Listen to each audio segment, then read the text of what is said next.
6 de la mañana con 9 minutos, amigos. Muchísimas gracias por seguir con la 35ª entrada folclórica universitaria.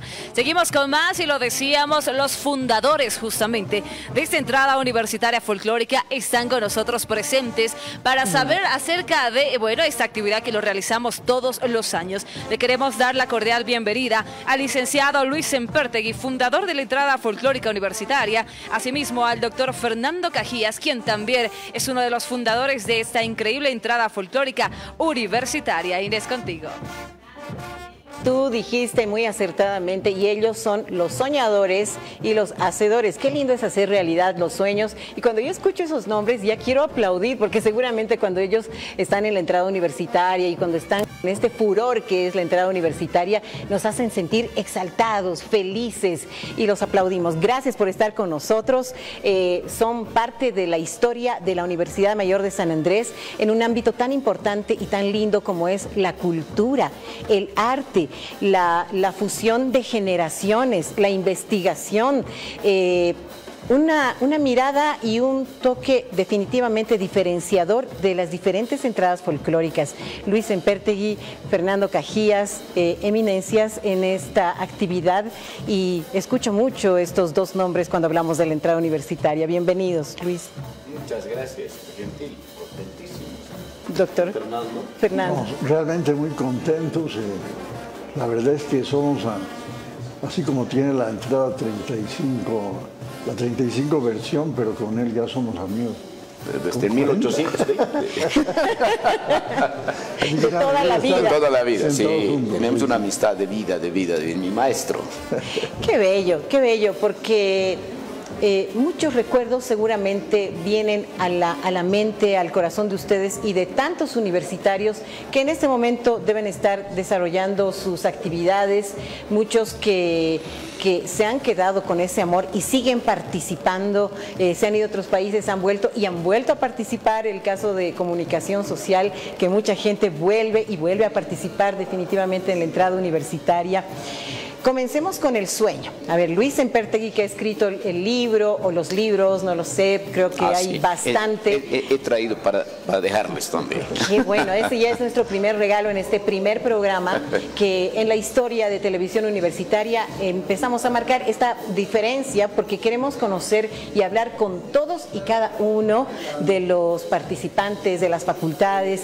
Y este es el primer programa, ¿cómo no inaugurarlo con ustedes? Y gracias por estar con nosotros.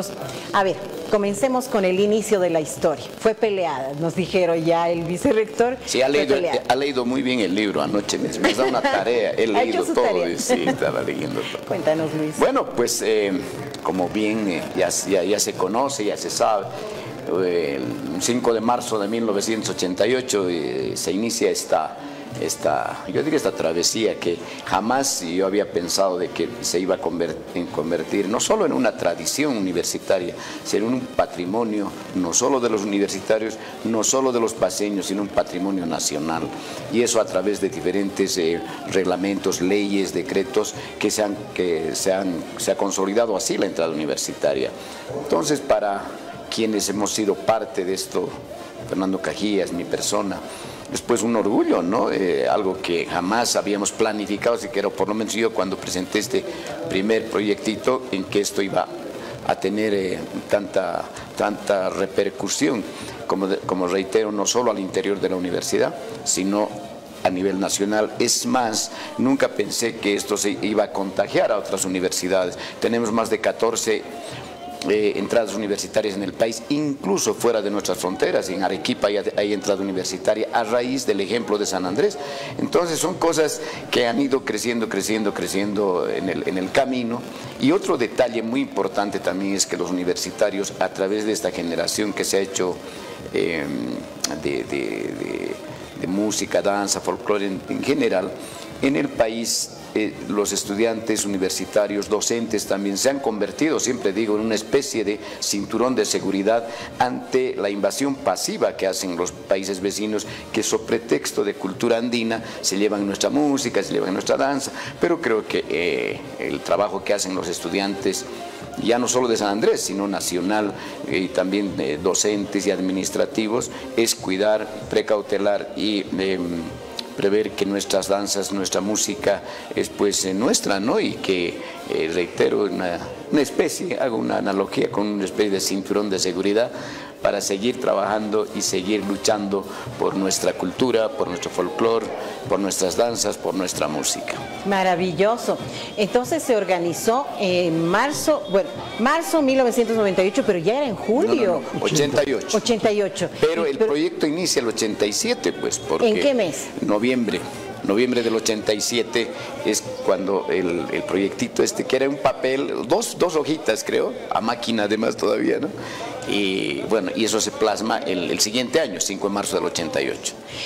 Y en breve tiempo organizan una entrada universitaria. A ver, ¿cómo surge el hecho del planteamiento? ¿Qué les motivó en ese 1987 el plantear la entrada? ¿Cómo surgió? ¿Una conversación, una charla, un encuentro? ¿Qué había pasado? A ver si recuerda, Fernando, ¿cómo fue? Fernando. Bueno, este tema en primer lugar, mil gracias por la invitación y de compartir con Luis este momento tan agradable de evocar un hecho tan importante en nuestras vidas. Bueno, el antecedente más remoto de la introducción del folclore en nuestra universidad, porque antes predominaba sobre todo la música protesta, el rock, había algo de folclore, por supuesto. Sí, la música latinoamericana, ¿no? Exactamente, pero ya el 80, cuando se cumplían los 50 años de la autonomía universitaria, uno de los actos de conmemoración fue participar en el Gran Poder, con la llamerada. Pero desgraciadamente, meses después hubo el golpe de García Meza, todo este proyecto se truncó. Y el 86, yo siempre digo a los alumnos, todo esto del patrimonio es como una transmisión de una generación a otra. Pero en este caso fue al revés. Jóvenes, bueno, sobre todo la carrera de turismo, varios de ellos de folclórico, como Mónica Chacón, Carmen Flores, Carmen Tapia, plantearon en un matrimonio donde estaba acá Lucho también, ¿por qué no volvemos a resucitar esta danza?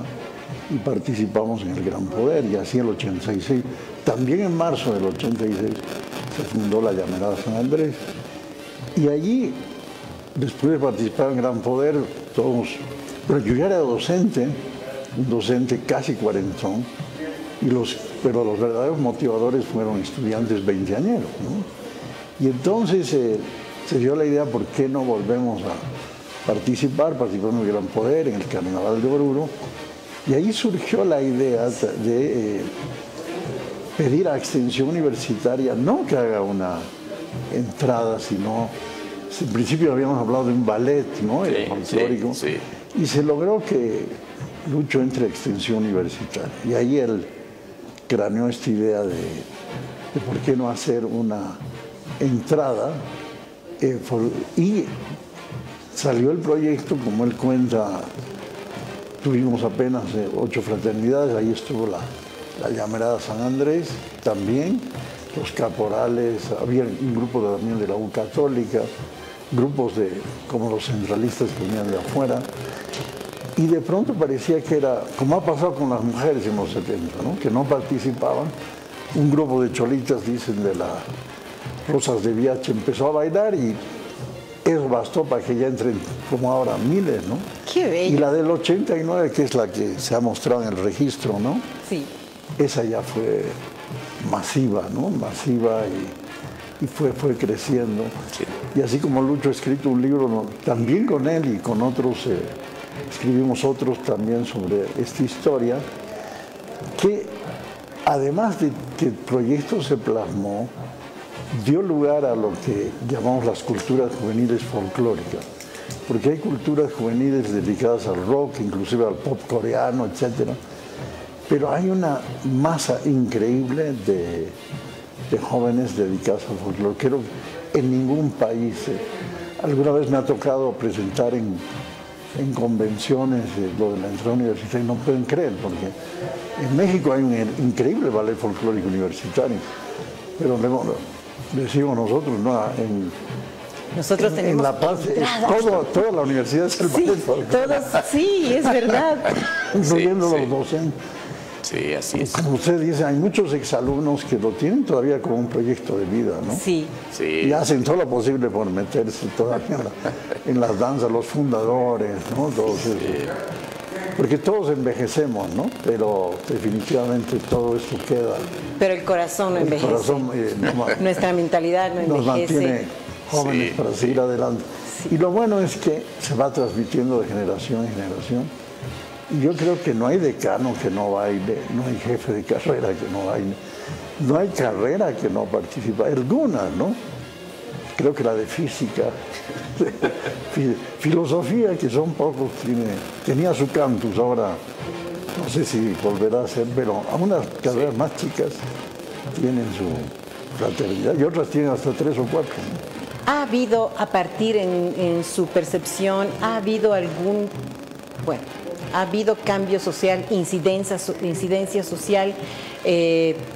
Por lo general se veían entradas antes de la entrada universitaria donde participaban mayormente personas más adultas y no se veían tantos jóvenes participando. Como usted decía, doctor Cajías, la música que más sonaba era entre el pop, el rock, la música latinoamericana, la música latina, pero eran ritmos como del mundo, ¿no es cierto? Pero hablando de nuestro folclore, no habían tantos jóvenes que participaban y conociendo además, por eso me parece que es tan interesante este rescate académico y las monografías, la investigación, porque cuando uno conoce, cuando uno comprende, sabe por qué lo hace, sabe el porqué de esos personajes, de esos pasos, qué significan esas danzas, la incidencia social, Luis. Sí. A ver, en la primera parte de tu pregunta, esa incidencia social, yo considero que la década del 80 es una década muy interesante, muy linda, y voy a hablar en el tema de la entrada universitaria. En la primera entrada, después de que acabó, éramos 6, 7 grupos nomás en la primera entrada, pero nos fuimos en la noche a festejar, digamos, y entramos a una discoteca con unos amigos y amigas, obviamente, y la cosa es que con nuestro cassette, con tu llamerita, con el cassette, y le decíamos al DJ que nos ponga la música de la entrada, de la llamerada o de la pillabada, y el DJ decía no puedo poner, que la gente se me va a ir y que no sé qué, ¿no? Ya. Eso pasó el 88, 89, 90, que es el año que yo lo denomino el año de la consolidación de la entrada universitaria, porque más de 70 grupos ya fueron. A partir de eso, ya del 90, 91, no hay discoteca, y hasta ahora, los jóvenes que todavía asisten, no hay un momento que no toque música nacional, es decir, una tanda en una discoteca. Y además que los chicos, los jóvenes que salen a bailar, lo hacen pues además orgullosos de que bailan, ya sea tinku, ya sea morenada, ya sea caporal. Ese efecto ha logrado la entrada universitaria, ese cambio de actitud.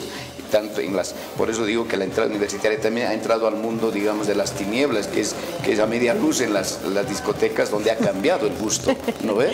Sí. Y porque no, en otras épocas que el rock, en fin, pop y todo, medio que hasta prohibido, por decir, ¿no? Como te digo, se me va a ir la gente, no querían poner. Ahora es imposible que no haya una tanda o 2 tandas de música nacional, y además que ostenten bailar muy bien los chicos que van a bailar a la pista. Ese es un efecto social muy, muy interesante que también que en el libro también he puesto esa parte de la historia del efecto, de la actitud de la juventud y el empoderamiento de nuestra cultura, de nuestra danza, de nuestro folclore. Muy interesante, muy, muy, muy, muy lindo. Ya en la otra parte es el tema de la investigación, que desde la primera entrada, yo tengo todavía en mis archivos monografías a pulso de algunos chicos, ¿no? La llamerada o la morenada viene de tal cosa. En ese momento no importaba, la cosa era que el hecho es que hagan, que escriban, y ahora se hace ya una defensa de monografías, es parte de una actividad más de la entrada, porque como bien saben, no solo la entrada del día D, se hace el trabajo de investigación, se defiende la monografía, es decir, que los chicos se involucran en el tema de la música, de la danza, en fin, ¿no? Entonces, y en esa época trabajamos mucho en el rescate, se usaba mucho esa palabra, y por eso que hemos tenido danzas que no se veían en otras, por ejemplo, los pacochis. Los pacochis no se ven en ninguna otra parte. Ahora probablemente en estas últimas ya no están entrando, pero fue en la única entrada en La Paz que mucha gente decía, ¿de dónde es esta danza? ¿No? O sea, que cantaban, en fin, coreaban. Después la morenada que trajeron el doctor Barrenechea cuando estaba de docente en la Facultad de Derecho, trajo una morenada autóctona que se toca con pífano en la provincia de Muñecas.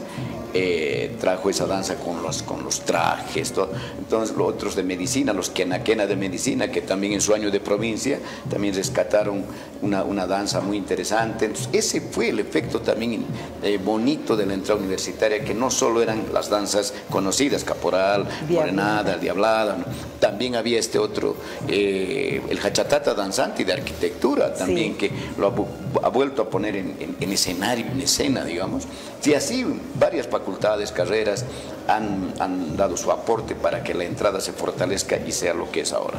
Leímos en el libro que ha escrito usted justamente esa parte de arquitectura donde ellos contaban que se habían colado porque no estaban en la lista, sí, pero que se colaron, y el colarse les trajo muchos beneficios porque luego han sido muy importantes, sí, en la entrada. Claro. Los mineritos, por ejemplo, también, de sociología, también que fue impacto, fueron ganadores de una entrada. Y bueno, pues así se ha ido enriqueciendo nuestra entrada con la investigación de los chicos. Y muestra también, me parece, cada una de las danzas, junto con las personas que estudian una carrera, un poco la unión del carácter de cada uno de ellos. Me pareció interesante, nos colamos, ¿no? El hecho de que los arquitectos tienen que de la nada hacer un hueco y construir y hacer nuevos edificios, casas, espacios verdes. Y así lo mismo en turismo, conocer nuestra cultura, la maravilla de lo que es nuestro país, nuestros rincones que no los llegamos a conocer porque vivimos cotidianamente y rápido, pero a través de las danzas podemos conocer nuestra cultura. ¿Por qué eligieron la llamerada? Bueno, esa siempre es una muy buena pregunta porque en ese momento estaba de moda para los jóvenes, sobre todo los caporales, pero ya nos habían ganado los de San Simón, ¿no? Con sus caporales San Simón, y vieron, pues sobre todo, ya le digo, yo no era un experto en esto, después me he vuelto poco a poco, que la llamerada era una danza vinculada al área rural, a una actividad tan importante como son los arrieros de llama, que todavía no han desaparecido, es increíble, pese a los camiones. Unos ya menos han vuelto volveros, como dicen, pero todavía la actividad sigue. Una danza bastante juvenil, su coreografía, muy elegante, muy altiva, muy andina, ¿no? Y entonces ahí nació, y como dice Lucho, pues hubo un año, ¿no?, que había como 19 caporales. Sí. Y entonces hubo la necesidad de hacer un reglamento, sí, que reduce a 6 danzas por especialidad, pero además el fomento de hacer visibles las danzas autóctonas, ¿no? Entonces estos talleres que se formaron han hecho que danzas que no se conocían se hicieron visibles en la ciudad, ¿no? Y entonces, bueno, ha habido como olas, ¿no? Una ola de caporales, después una ola de tincus, de tobas. Ahora son las sayas afrobolivianas las que, sí, de pronto se han comenzado a multiplicar. Entonces es muy interesante todo este fenómeno. Algo muy interesante que usted decía es que las danzas van mostrando ciertas identidades de facultades, de carreras y de la propia personalidad. No es lo mismo el que decide bailar cantus que el que decide bailar morenada, ¿no? Y se dice en la universidad, bueno, es imposible que los de filosofía puedan armar una morenada. Tiene que ser una facultad muy grande y como derecho, administración de empresas que tienen esas poderosas morenadas. Pero a la vez es tan interesante que existan estos talleres que traen estas danzas, rituales, inclusive dan trabajo a esas comunidades, ¿no? Porque, por ejemplo, ¿cuál es la danza de las enfermeras de Huacahuaca? No, las enfermeras Huacahuaca, las de bioquímica son las calcheñas, ¿no? Sí. Ellas siempre han traído al colegio Pichincha de de Potosí, ¿no? Que al principio les tocaba gratis, pero ya ahora, claro, ya sabe, yo si pagan las otras bandas, pues también tienen que pagar. Y los cantos se traían gente de Charazani o los sicuris de Italaque, hay profesores que tocan esos instrumentos. Un mixtecano que ahorita no recuerdo el nombre, pero qué gran intérprete pero a la vez se traen sicuris de Italaque o la moseñada se trae de... Entonces no solamente es apropiarse de esa identidad, porque en realidad no hay una danza para universitarios, es decir, que bailen estudiando. Todas las coreografías son apropiadas, que se apropia al universitario. Se vuelve Tinku de Potosí, se vuelve Pucle de Sucre, etc. Pero adquiere, no digo todos, ¿no? Pero sobre todo los que dirigen, muchos se vuelven, hasta bailan salsa como Tinku, digo yo. Es cierto. Sí.